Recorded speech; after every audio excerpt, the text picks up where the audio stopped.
গোয়েন্দা সংস্থারা মিলে এই খুন খারাপি করেছে, এছাড়া এটার কোনো বিকল্প নাই। এই জন্য অ্যাডভান্স যেটা করেছে তারেক রহমান সহ বিএনপি সহ বিরোধী দলীয় নেতাকর্মীদের উপরে দোষ চাপানোর একটা নাটক, একটা মঞ্চ তৈরি করে রেখেছে, দুর্ভিক্ষের মঞ্চ তৈরি করে রাখার মতো। আমি তো বলেছিলাম দুর্ভিক্ষ আসবে, আপনারা সতর্ক হন নাই, আপনারা পেঁয়াজ কেনা কমান নাই, আপনারা তেল খাওয়া বন্ধ করেন নাই, আপনারা কাঁঠালের বার্গার খাওয়া শুরু করেন নাই, এই জন্য দেশে দুর্ভিক্ষ হয়েছে। ঠিক একইভাবে বলতেছে আপনারা সতর্ক ছিলেন না, তাই খুন খারাপি হয়েছে। বিএনপি নেতাকর্মীরা, বিএনপি জামাতের শিবিরের ছাত্র দলের নেতাকর্মীরা সব পলাতক, ঘর থেকে বেরোচ্ছে পারছে না, এলাকায় থাকতে পারছে না, তারা কেন আওয়ামী লীগের নেতাকর্মীদেরকে খুন করবে? আমাদের দাবিটা খুব ন্যায্য, খুব পরিষ্কার। সংবিধানের অধীনে আমাদের ন্যায্যতার দাবি হচ্ছে যদি ভোট হয় ভোটাররা ভোট দিতে যাবে। যেহেতু দেশে কোনো ভোট হচ্ছে না, কেউ ভোট দিতে যাবে না। যেদিন ভোট হবে সেদিন আমরাই ক্যাম্পেইন করব সবার জন্য, দেশের মানুষের পক্ষে, দেশের জন্য ভোটাররা যেন ভোট দিতে যায়। অতএব ওবায়দুল কাদের সাহেবের কথা মতো আপনারা শুধু ফলো করেন তার এই খুন খারাপির নাটক বিভিন্ন জায়গায় বাস পোড়ানো, ট্রেন পোড়ানোর নাটকের মতো আগামী কয়েকদিনে মঞ্চস্থ হবে। আমরা তীব্র নিন্দা জানাই।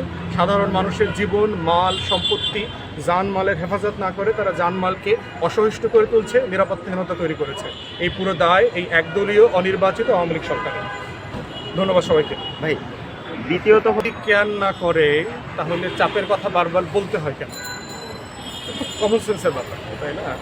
তারা এত পরিমাণ চাপের মধ্যে আছে যে তারা এত প্রেশারে আছে। আপনি দেখবেন প্রত্যেকটা নির্বাচনী ক্যাম্পে আওয়ামী লীগের এই ডামি, ফেক, ভেইক যত ক্যান্ডিডেট আছে এরা সবাই বলছে যে ভোটারদেরকে কিন্তু সকালবেলা রেডি হয়ে কেন্দ্রে নিয়ে আসতে হবে, ভোট জরুরি না। আওয়ামী লীগ এবং আউয়াল নির্বাচন কমিশন কিন্তু ভোটের শতকরা হার নিয়ে মোটেই চিন্তিত না। তারা চিন্তিত হচ্ছে ভোট কেন্দ্রের লাইন নিয়ে, যে ভোট কেন্দ্রে কী পরিমাণ লোক সকাল থেকে দাঁড়ায় আসছে। এটা হচ্ছে আওয়ামী লীগের মূল কনসার্ন, কারণ এইটাই হলো দুনিয়াকে দেখাইতে হবে যে দেখো যে কী পরিমাণ লোক আসছে। এবং ইতিমধ্যে আমরা জানি বিভিন্ন জায়গায় কেন্দ্র প্রতি 50-100 লোককে সারাদিনের জন্য ভাড়া করা হয়েছে। 4 ঘন্টায় 1000 টাকা, 6 ঘন্টায় 2000 টাকা, 8 ঘন্টায় 3000 টাকা, দুপুরের 2 বেলা খাবার, লাঞ্চ, বিরিয়ানি, তেহারি এগুলো খাওয়াবে। কেন্দ্র প্রতি যারা এই সিন্ডিকেট ভোট ম্যানেজ করবে তাদেরকে 50,000 টাকা করে দিবে। এই পুরো নাটক ট্যাক্সপেয়ারদের টাকা দিয়ে আওয়ামী লীগ মঞ্চস্থ করছে। অতএব আওয়ামী লীগের কনসার্ন ভোটার না, আওয়ামী লীগের কনসার্ন হচ্ছে ভোট কেন্দ্রে কত পরিমাণ লাইন আছে এবং ক্যামেরাম্যানরা গিয়ে যেন সবসময় দেখে সকাল 7টা থেকে বিকাল 5টা পর্যন্ত অনেক লোক দাঁড়িয়ে আছে, যারা সকাল থেকে দাঁড়িয়ে আছে কিন্তু ভোট দেয় নাই এবং দেবে না, কিন্তু লাইনে দাঁড়িয়ে আছে। এটাই হচ্ছে যেটা বলছি আমরা নির্বাচনী যাত্রাপালা। নির্বাচনী যাত্রাপালা মানে হচ্ছে কেউ ভোট দিবে না কিন্তু ভোটের লাইনে দাঁড়ায় থাকবে।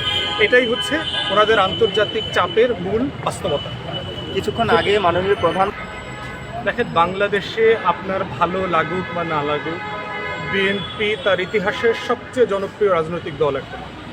বিএনপি তার 45-46 বছরের ইতিহাসের সবচেয়ে সলিড ওয়ার্কফোর্স নিয়ে সারা বাংলাদেশে রাজনীতি করছে। বিএনপির লক্ষ লক্ষ নেতাকর্মীরা জীবন দেওয়ার জন্য প্রস্তুত আছে, গণতন্ত্রের জন্য, দেশের স্বাধীনতা সার্বভৌমত্বের জন্য। অতএব এই বাস্তবতায় হচ্ছে হাসিনা এবং আওয়ামী লীগ সরকারের মাথা খারাপ হয়ে গেছে যে আমরা যদি ক্ষমতা হারাই তাহলে কি হবে। শেষ প্রশ্ন, শেখ হাসিনা সহ তারা খুবই ট্রমাটাইজড, তারা ঘুমাতে পারছে না যে তারেক রহমানের নেতৃত্বে এত বড় একটা জনপ্রিয় দল যদি ফ্রি ফেয়ার নির্বাচন হয়, বিএনপি এবং তার জোট 250-র বেশি ভোট পাবে, সিট পাবে। অতএব এই বাস্তবতায় আওয়ামী লীগ ভোটের রাজনীতিতে নিশ্চিহ্ন হয়ে যাওয়ার সম্ভাবনা আছে। তারপরে হচ্ছে তার 15 বছরের যে ক্রাইম সে করেছে, হত্যা, গণহত্যা, মানবাধিকার লঙ্ঘন, জনতার বিরুদ্ধে গণতন্ত্র হত্যা থেকে শুরু করে যা যা সে করেছে দেশে এবং বিদেশে, আওয়ামী লীগের নেতাকর্মীদেরকে, তারপরে সরকারের গুরুত্বপূর্ণ ব্যক্তি, গোয়েন্দা সংস্থার নেতৃবৃন্দকে, শুধু বাংলাদেশে না ইন্টারন্যাশনাল ক্রিমিনাল কোর্টে তাদের বিরুদ্ধে মামলার প্রস্তুতি নেওয়া হচ্ছে। ইংল্যান্ডের একটা চেম্বার এটা নিয়ে কাজ করছে মানবাধিকার লঙ্ঘনের জন্য। অতএব শুধু দেশে না, তাদের বিদেশেও বিচারের মুখোমুখি হতে হবে। এই সব কিছু মিলিয়ে আওয়ামী লীগের নেতাকর্মীরা যথেষ্ট ভয়ে আছে, প্রশাসন ভয়ে আছে, এবং এই ভয়ের বাস্তবতায় তাদের কথাবার্তা সব ওলটপালট হয়ে গেছে। রুবেল, 7ই জানুয়ারি নির্বাচন, 7ই জানুয়ারি ফেলানি হত্যা দিবস। পাকিস্তান আমলে যেভাবে নিরাপত্তা ছিল না, আমাদের উপর যে বৈষম্য ছিল, আমরা দেখেছি সীমান্তে গত 16ই ডিসেম্বর যে আমাদের 3 জন নাগরিককে হত্যা করা হয়েছে, 16 দিন পর তাদের আজকে লাশ ফেরত দেওয়া হয়েছে। এটা হচ্ছে বিজয়ের মাসের বাস্তবতা। আমরা দেখেছি সিলেটে গত রাতে একজন বাংলাদেশিকে হত্যা করা হয়েছে। অতএব 7ই জানুয়ারিটা হচ্ছে ফেলানি হত্যা দিবসের সাথে সাথে এটাই প্রমাণিত হয় যে আওয়ামী লীগ এবং আউয়াল কমিশন বাংলাদেশের স্বাধীনতা সার্বভৌমত্ব লঙ্ঘন করার একটা ঐতিহাসিক দিনে এই নির্বাচন করার মধ্য দিয়ে তারা যেটা বার্তা দিচ্ছে যে বাংলাদেশের স্বাধীনতা সার্বভৌমত্ব থাকলো কি থাকলো না, তাতে এই আউয়াল কমিশনের এবং আওয়ামী লীগের কিছু যায় আসে না। আমরা যেহেতু এটাকে নির্বাচনই মনে করছি না, আমরা বারবার প্রতিবাদ জানিয়েছি, প্রহসনের নির্বাচন বর্জন করবার জন্য বলেছি। আর শহীদ ফেলানীকে আমরা জাতীয় দিবস হিসাবে ঘোষণা করবার দাবি বারবার করেছি। আমরা এবং বিএনপি জোট যখন ক্ষমতায় আসব, ফেলানীকে ফেলানী দিবস হিসেবে ঘোষণা করা হবে এবং বাংলাদেশের গুরুত্বপূর্ণ অনেক সড়কের নাম পরিবর্তন করে দিয়ে ফেলানী সড়ক করা হবে। যারা স্বাধীনতা সার্বভৌমত্বের সাথে গাদ্দারি করেছেন তাদেরকে আমরা স্থায়ীভাবে এটাকে মনে করিয়ে দেওয়ার জন্য। ধন্যবাদ সবাই।